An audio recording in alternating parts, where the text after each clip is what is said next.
রাজধানী সোহরাওয়ার্দী উদ্যানে জামায়াতে ইসলামী জাতীয় সমাবেশের আনুষ্ঠানিকতা শুরু হয়েছে। এই নিয়ে আরো জানাতে এই মুহূর্তে সেখান থেকে আমাদের সঙ্গে সরাসরি যুক্ত হচ্ছেন আমাদের সহকর্মী হাসান মাহমুদ। হাসান, সমাবেশের স্থল ও আশেপাশের সড়কে নেতাকর্মীদের উপস্থিতি কেমন দেখছেন?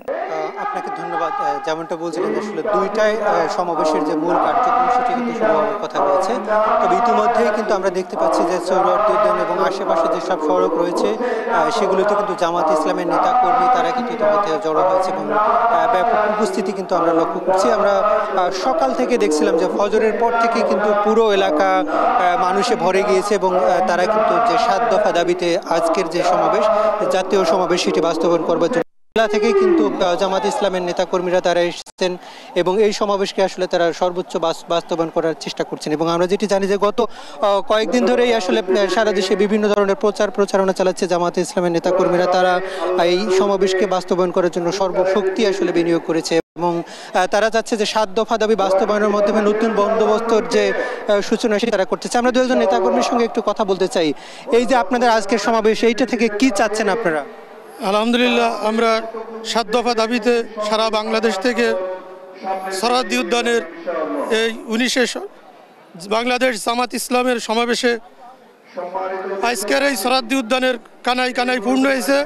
আলহামদুলিল্লাহ, আমরা আগামীতে জাতীয় সংসদে ইনশাআল্লাহ এই জনগণের ভোটের মাধ্যমে ইনশাআল্লাহ আমরা জয়ী হব ইনশাআল্লাহ। আমরা দেখছি যে অনেক দিন পরে জামাত ইসলামের এত বড় একটি সমাবেশ, সেটাকে আপনারা কিভাবে দেখছেন? জি আলহামদুলিল্লাহ, আমাদের যে জনগণের যে আশা আকাঙ্ক্ষা ছিল যে বাংলাদেশের মত প্রকাশের স্বাধীনতা, এটা আসলে জুলাই আগস্টের আন্দোলনের মাধ্যমে সারা বাংলাদেশের মানুষের যে আশা আকাঙ্ক্ষা সেটা এই সোহরাওয়ার্দী উদ্যানে যে জনসমাগম হয়েছে এটা দেখে আমরা বুঝতে পারতেছি যে বাংলাদেশের আশা আকাঙ্ক্ষা যে দাবি, দফা দাবি নিয়ে তারা বিভিন্ন দূর দূরান্ত থেকে, বাংলাদেশের টেকনাফ থেকে তেঁতুলিয়া, রূপসা থেকে পাতুরিয়া, সব জায়গা থেকে মানুষ নির্দিষ্ট টাইমে শত হাজারো ব্যস্ততার ভিতর দিয়ে হলেও তারা নির্দিষ্ট টাইমে এখানে উপস্থিত হয়েছেন। আপনারা অবশ্যই দেখতেছেন লাইভের মাধ্যমে যে সোহরাওয়ার্দী উদ্যান কানায় কানায় পূর্ণ। বাংলাদেশ জামাত ইসলামের যে আশা আকাঙ্ক্ষা ছিল সেটা তার চেয়ে বেশি ব্যক্ত হয়েছে। জি ধন্যবাদ।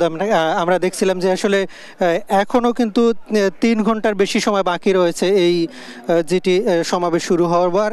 এর মধ্যেই কিন্তু কানায় কানায় পূর্ণ হয়ে গেছে সোহরাওয়ার্দী উদ্যান এবং আশপাশের এলাকাগুলোতে। ফলে জামাতের আজকের যে সমাবেশ সেটিকে ঠিক কত পরিমাণ মানুষের উপস্থিতি হবে সেটি কিন্তু এখন পর্যন্ত নির্ধারণ করা যাচ্ছে না। যদিও এর আগে আমরা দেখেছিলাম যে জামাতের সেক্রেটারি জেনারেল তিনি যেটি বলছিলেন যে তারা ১০ লাখের বেশি মানুষের উপস্থিতি একটি আশা করছেন, যদিও সেটি ইতিমধ্যে ছেড়ে গিয়েছে এবং সেই সংখ্যা কততে গিয়ে দাঁড়াবে সেটি কিন্তু এখন পর্যন্ত বলা যাচ্ছে না। তবে সেই সব শহীদের পরিবারদেরকে পুনর্বাসন এবং যারা আহত হয়েছে, পঙ্গুত্ব বরণ করেছে, তাদেরকে পুনর্বাসন করবার যে দাবি, ১৬ বছর ধরে বিভিন্নভাবে যারা গুম, খুন, নির্যাতনের সঙ্গে জড়িত ছিল সেই সব কর্মীদের আখির।